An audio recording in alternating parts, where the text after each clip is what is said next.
I've just written a letter to the Prime Minister, just sent it to say that these talks have now reached what I believe to be a natural conclusion.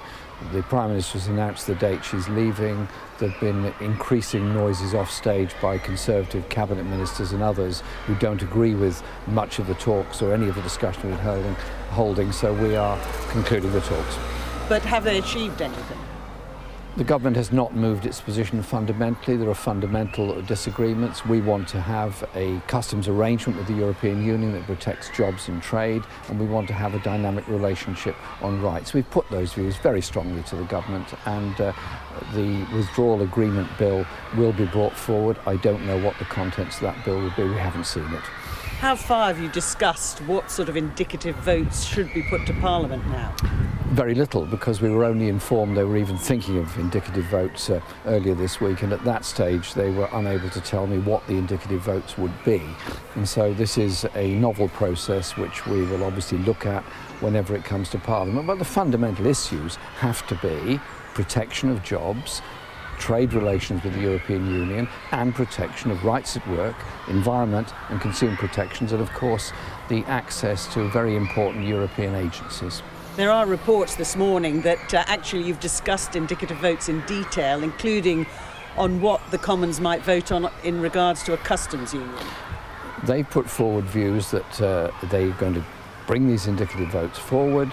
We will obviously vote accordingly on them, depending on where they fit with Labour policy. But the issue has to be that the government has not fundamentally shifted its view, and the divisions within the Conservative Party mean it's a government that's negotiating with no authority and no ability that I can see to actually deliver anything. If the government, though, could see a way forward through an indicative vote on a series of measures looking at a customs union, is that something that Labour will go along with? Providing that customs union has a permanent nature about it, so that we can guarantee our relations in the future. Otherwise, the danger to many jobs in this country, to much trade in this country, is absolutely huge. They have not been able to give us that guarantee, other than they would be prepared to discuss a temporary customs arrangement. There are reports that one of the other indicative votes would be to effectively rule out a second referendum. Is that something you favour? No, our policy agreed at last year's conference and supported by the vast majority of Labour Party members and MPs is that we be prepared to take the issue to a public vote when there is something to take to a public vote. Under these talks, there is nothing to take there yet. But how would you instruct your MPs to vote if there was an indicative vote to rule out a referendum? Would you instruct them to vote against that? We would not rule out a second referendum, but it wouldn't be a referendum on 2016 terms. It would be a referendum to prevent a no-deal, catastrophic exit from the European Union. It does look like there has been a deal of some kind over how Parliament now moves forward. No, there has not been a deal done at all.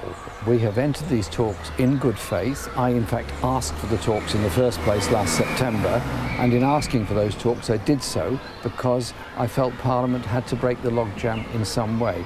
We've negotiated in good faith and very seriously and put forward a lot of very detailed arguments on trade relations, on customs, on regulations, all those issues, and I think that's the responsible thing to do. But the reality is, we cannot leave the EU without an agreement. Therefore, the government must recognise that it's going to have to come to a position that retains a customs and trade relationship with the European Union.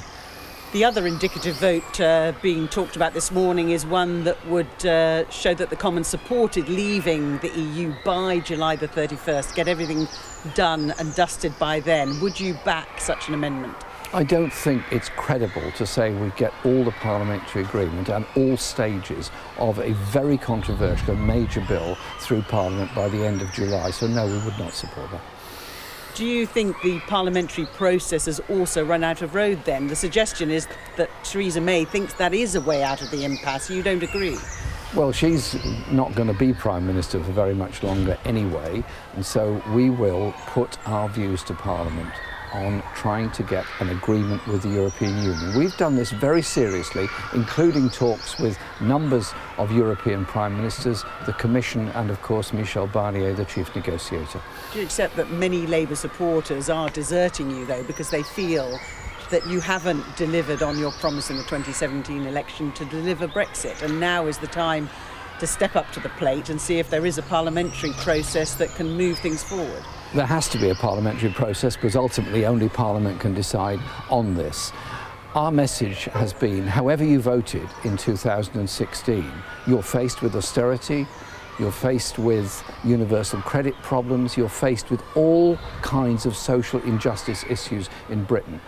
We appeal to people, however they voted in 2016, to have a sensible and serious relationship with the European Union in the future. Labour is the party that wants to bring people together and challenge the discordant voices of the far right that are hell-bent on dividing our society. The only way forward for any country is unity of purpose to conquer social injustice. Finally, could you do business with a more Brexit-leading Conservative Prime Minister? You have had these talks with Theresa May. If Boris Johnson becomes the leader, for example, could you talk to him? Whoever the Tory party decide is going to be their leader, we will put our case and we will challenge them. We'll challenge them to ensure we get that relationship with Europe, but we'll also challenge them on all the issues of social injustice, lack of investment, lack of housing in this country, because that is what the Labour Party stands for.